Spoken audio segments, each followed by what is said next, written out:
Thank you, Ken Corla.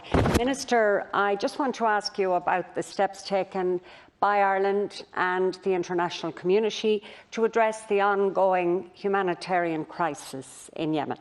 I want to ask you about the nature of your discussions with international partners in regard to facilitating a permanent ceasefire in Yemen.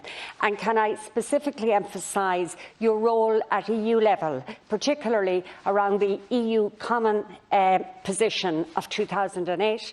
And also I want to ask you about the value to the EU of arms exports to Saudi Arabia and the UAE, which of course is serving to perpetuate this shocking conflict. Good talk to Antara. Thank you, Deputy. Yemen is the world's worst humanitarian crisis, with over 24 million people in need of humanitarian assistance. The spread of COVID-19 threatens a catastrophic situation in a country where the health system has been shattered by years of conflict. Ireland is deeply concerned by this level of humanitarian suffering and has provided over 27 million in humanitarian aid to Yemen since 2015, including 5 million in 2020.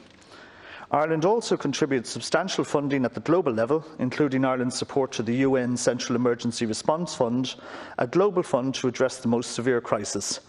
Ireland is one of the top 10 contributors to the Central Emergency Response Fund, which in 2019 allocated 32 million to Yemen.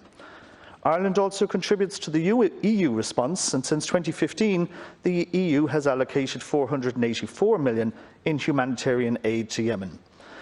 Decisions on arms exports are a national competence rather than an EU competence. All EU arms exports are subject to the Common Position on Arms Export Control, which set out 8 criteria that must be met before issuing export licences, including respect for international humanitarian law in the receiving country. The roots of the humanitarian crisis in Yemen lies in conflict. Ireland and the EU fully support the efforts of the UN Special Envoy for Yemen, Martin Griffiths, to bring about a political resolution to the conflict. The UN Secretary-General's call for a global ceasefire in March, later affirmed by the Security Council in Resolution 2532, gives a renewed impetus to this work.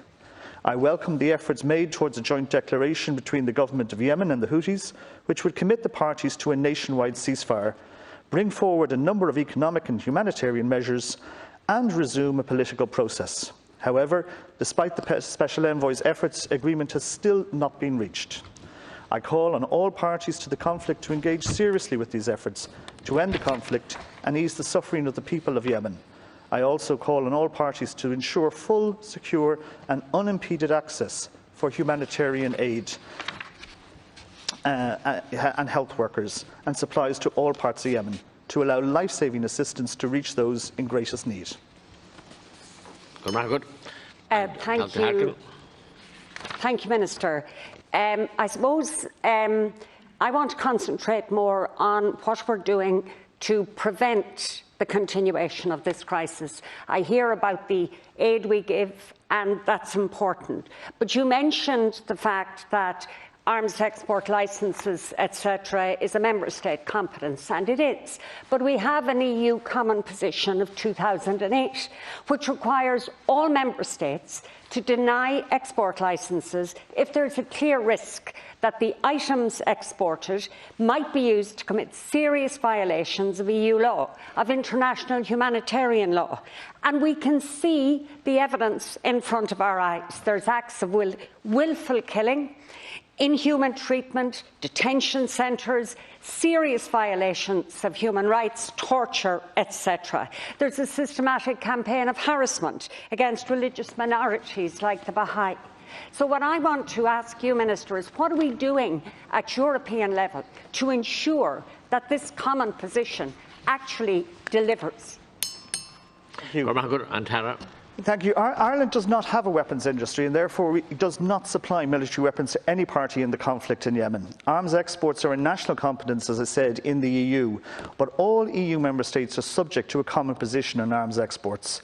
Again, each arms export licence must be assessed on that 8 criteria basis I mentioned, including the recipient country must respect international humanitarian law. It's for each state to make that assessment as a national competence.